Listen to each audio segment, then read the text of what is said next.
Olá pessoal, boa tarde, tudo bem? Nós vamos começar hoje um curso online sobre a obra Como Chegar ao Sim, de Roger Fisher e William Ury. É esta obra aqui, né? Nós estamos estudando esta obra no nosso grupo de estudos da Univale, em Conciliação, Mediação e Arbitragem, o JECMA, e eu vou fazer então um curso online aqui através de vídeos, na sequência lógica aqui da obra, e vou postando para vocês irem acompanhando, tá?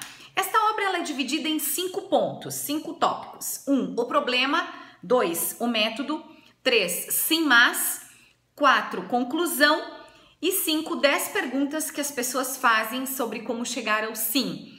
Então é considerado, né, o livro mestre na área de negociações, né? E afinal de contas, quando a gente senta para fazer uma conciliação, uma mediação, uma arbitragem, uma dispute board, seja qual for o método de solução de controvérsias, o tempo todo a gente está a fazer negociação. Negociar é um processo, como a gente vai aprender aqui no curso, é um processo constante na nossa vida, diário na nossa vida, tá?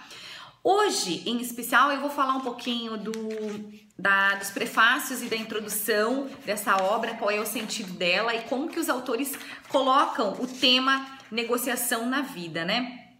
É muito bacana dizer, então, que este livro já tem 30 anos, mais de 30 anos de existência, né? São muitas edições e ele se mantém muito atual, né? E o que os autores dizem a todo tempo? É interessante ver que o processo de negociação, a forma como a gente negocia na vida, é uma coisa que muda no decurso dos anos, né? E eles dizem assim que as gerações que vieram antes da gente, que somos uma geração mais nova, mais jovem, mas as gerações passadas, elas viam o processo de negociação de uma forma diferente, porque o processo decisório era, na verdade, um processo muito hierárquico, né? Então, eles dizem assim que há uns anos atrás, né, no topo da pirâmide do poder, seja no emprego, né, no trabalho, na família, na política, na sociedade, enfim, sempre havia alguém no topo dessa pirâmide e esse alguém tomava as decisões e, enfim, os demais tinham que acatar, obedecer, ou enfim, a margem para a negociação e para a discussão das decisões era muito menor. E aí eles vão dizendo que com o passar dos anos, com o avanço tecnológico, o incremento da internet, principalmente a criação das redes, enfim, redes sociais, etc e tal, os processos de tomada de decisão no trabalho, na família, na política, na sociedade, enfim, de uma forma geral, se tornou um processo muito mais democrático porque depende de muito mais gente. Então eles dizem que a realização de tarefas e o atendimento das necessidades diárias das pessoas dependem hoje de dezenas, centenas e até milhares de indivíduos e organizações, né? E que muitas pessoas às vezes participam de um processo decisório sobre uma determinada situação, né? Isso faz com que haja aquilo que eles dizem uma revolução nas teorias de negociação para que a gente possa, afinal de contas, entender como que as pessoas do nosso tempo tomam decisões. É isso. No fundo, um processo de negociação é entender que lá, no fundo, somos tudo gente, pessoa humana. Gente complicada, gente com defeito, gente com mau humor, gente que decide de uma forma, gente que decide de outra, gente que tem pavio mais curto, gente que tem um pavio mais longo, gente que se comporta de uma maneira, gente que se comporta de outra, né? Que tem uma visão de mundo, outro tem outra visão. Então, essa complexidade do nosso tempo, da nossa geração, da nossa época, vai dizer muito sobre como que essa gente desse tempo, da nossa história, do nosso momento, toma decisões. Entender como as pessoas tomam decisões naquele tempo, naquele momento, naquela história, naquela situação, naquele contexto, é essencial para quem quer fazer uma boa negociação. Se você não entende de gente, ou não gosta de gente, ou não entende o processo decisório, como é que você vai fazer uma boa negociação? Não tem como, né?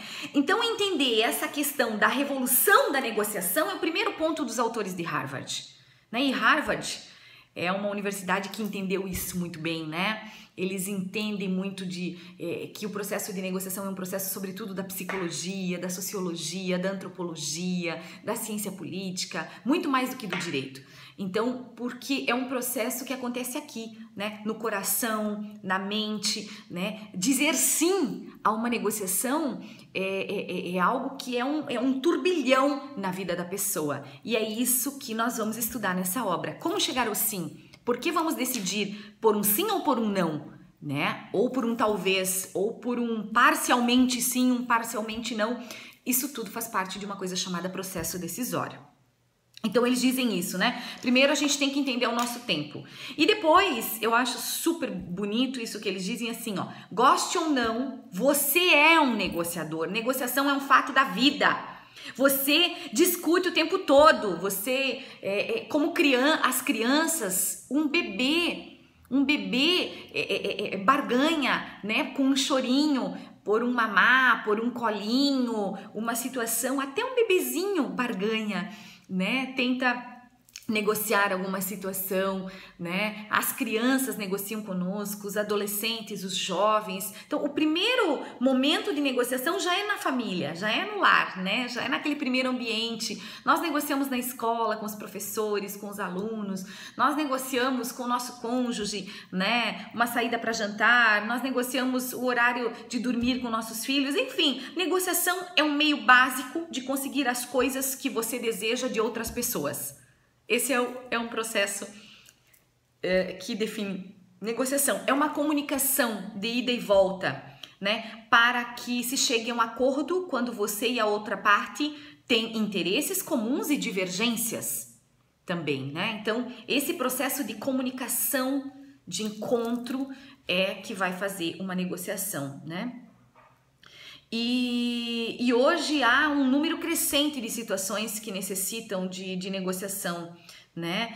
Os conflitos, eles dizem aqui, são uma indústria em crescimento. Olha que interessante, os conflitos são uma indústria em crescimento. Todos desejam participar de todas as decisões que os afetam, né? E cada vez menos pessoas aceitam decisões ditadas por outras pessoas ou por terceiros. Isso é uma realidade da nossa geração. Cada vez mais nós somos mais donos, não é? Da nossa história, do nosso destino, e queremos participar de todas as decisões e não aceitamos que outros decidam por nós, né? Então é uma indústria em crescimento. Processos decisórios no nosso tempo é uma indústria em crescimento, né? As pessoas usam a negociação para lidar nesse cenário de diferenças e divergências, né? Seja no mundo dos negócios, no governo, na família, as pessoas chegam à maioria de suas decisões por meio de negociações. Então, é muito importante a gente entender, não é? Que esses processos, essas negociações diárias, muitas vezes nem sempre as pessoas se saem bem. E essas pessoas insatisfeitas, desgastadas ou alijadas, não é? Muitas vezes são pessoas que se frustram nesses processos decisórios porque não conseguem conquistar, não é? Os seus desejos, aquilo que gostariam de alcançar por meio dessas negociações, né? Então, aqui no livro, eles vão apresentar, então, na sequência, né, todo um método de Harvard para que a gente possa entendendo melhor como funciona um processo decisório e como que a gente pode alcançar o sim, porque a gente quer ser bem sucedido no processo decisório, né? Mas como que todo mundo vai ser bem sucedido num processo decisório, né? Se existem perdas, se existem concessões, como que eu vou ficar menos frustrado com tudo isso, não é? E como que a vida vai melhorar, né? Ou enfim, porque vocês vão aprender nesse método de Harvard que, na verdade, o grande desejo realmente é de uma boa negociação, é aquela que traz um mínimo de satisfação a todos, né? Tem todo aqui um fundo de boa fé, um fundo de que a negociação deve trazer um mínimo de felicidade às pessoas. Como alcançar isso? Né? Então esse é o desafio, é esse curso que a gente vai trabalhar online, espero que seja bem satisfatório. Então é isso, tchau, tchau!